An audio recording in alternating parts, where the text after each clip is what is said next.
دوستو آج کی ہم اس ویڈیو میں بڑا ہی پیارا واقعہ سنیں گے۔ دوستو ایک لڑکی کی شادی کو 7 سال کا عرصہ بیت گیا، مگر وہ اولاد کی نعمت سے محروم تھی۔ لیکن اس کے خاندان کی جتنی بھی لڑکیاں اس کے ساتھ کی تھی وہ سب اولاد والی ہو چکی تھی۔ کسی کی 2 اور کسی کی 3 اور کوئی 4 بچیوں کی ماں بن چکی تھی۔ اسے بہت حسرت تھی کہ اللہ تعالیٰ اس کی بھی گود کو بھر دے۔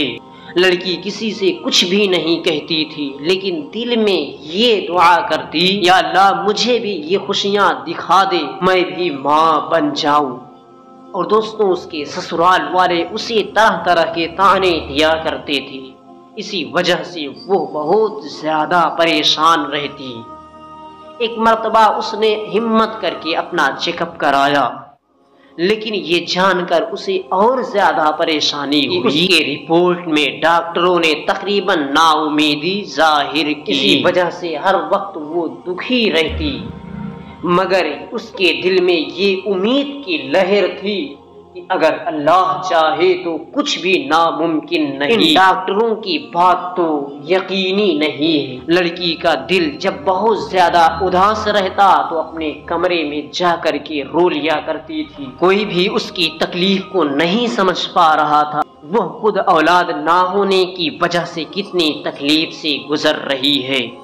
سسرال والے تو باتیں بناتے ہی تھے، لیکن اس کے رشتہ داروں اور ہمسائے تو جلتی پر تیل کا کام کیا کرتے تھے، اور اس کی ساس کچھ ایسی بات کرتی جسے سن کر وہ مر جائے یا کہیں دور چلی جائے، کیونکہ ان لوگوں کی باتیں دن بدن بڑھتی چلی جا رہی تھی۔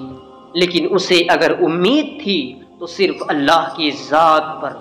وہ ہر نماز میں رو رو کر اللہ سے ایک ہی فریاد کرتی کہ وہ اسے ایک اولاد کی نعمت سے اس کی گود کو بھر دے۔ جب اسے بہت زیادہ پریشانیاں ہوتی تو وہ وضو کر کے نماز پڑھا کرتی تھی اور دعائیں مانگا کرتی تھی۔ وہ اللہ کی رحمت کی آس میں تھے کہ کب اس کی دعا قبول ہوگی۔ وقت گزرنے کے ساتھ ساتھ جب اس کی دیورانی کے یہاں 4تھے بچے نے جنم لیا تو اس کی ساس کے طعنوں میں اور زیادہ اضافہ ہو گیا۔ اس کی ساس کہتی کہ تو بانجھ ہے، میرے بیٹے کو بے اولاد دیکھنا چاہتی ہے، آخر میرے بیٹے کا کیا قصور ہے؟ ایک دن وہ اپنے دیور کے بچے کو گود میں لے کر پیار کر رہی تھی، نہ جانے اس کے دل میں کیا ہوا، ایسا روئی کہ سب گھر والے جمع ہو۔ اس کے دل کی حالت کو سمجھنے کے بجائے لوگ یہ طعنے دینے لگے کہ یہ دیور کے بچے کو دیکھ کر جل رہی ہے، اس لیے یہ روتی ہے۔ مگر ان جاہلوں کو کون سمجھاتا کہ اللہ تعالیٰ نے اس کو ایسا دل ہی نہیں دیا جو کسی سے جلنے والا۔ وہ تو ان لوگوں میں سے تھی جو اپنی خوشیاں بھی کسی اور کی جھولی میں ڈال دے، جو اپنے منہ کا نوالا بھی دوسرے کے منہ میں ڈال دے۔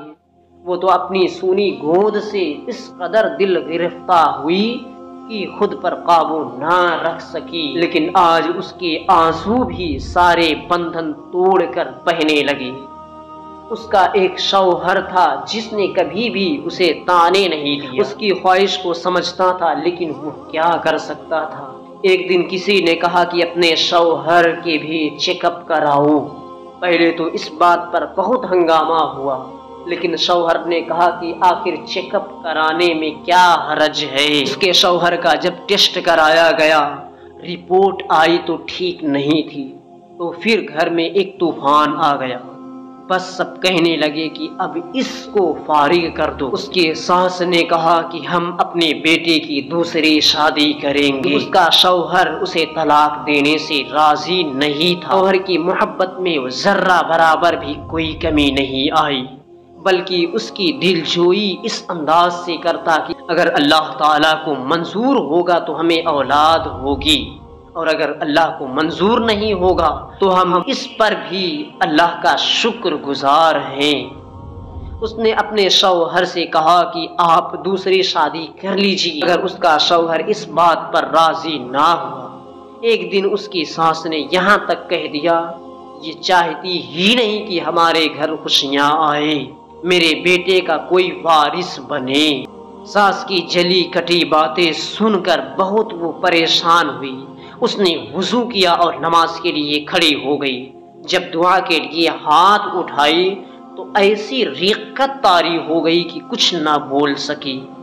سجدے میں گر کر اللہ سے فریاد کرنے لگی، یا اللہ تجھے تیرے حبیب صلی اللہ علیہ وسلم کی پیاری زلفوں کا واسطہ ہے، مجھے اولاد کی نعمت سے مالا مال کر دے۔ ایسی ہی رو رو کر کے وہ سجدے میں دعائیں مانگ رہی۔ اس رات اس نے ایک ایسی فریاد اللہ کی بارگاہ میں کی، گویا کہ ساری کائنات اس کی سفارش بن گئی۔ اس کے چند دنوں کے بعد کچھ ایسا ہوا جس کو کسی کو امید نہ۔ ڈاکٹر بار بار اس کی رپورٹ کو دیکھ رہے تھے، پھر ڈاکٹر بھی یہ کہنے پر مجبور ہو گئے اور یہ خوشخبری سنائے کہ تو ماں بننے والی ہے۔ یہ سنتے ہی وہ عورت اسی اسپتال کی فرش پر سجدے میں گر گئی اور اللہ کا شکر ادا کیا۔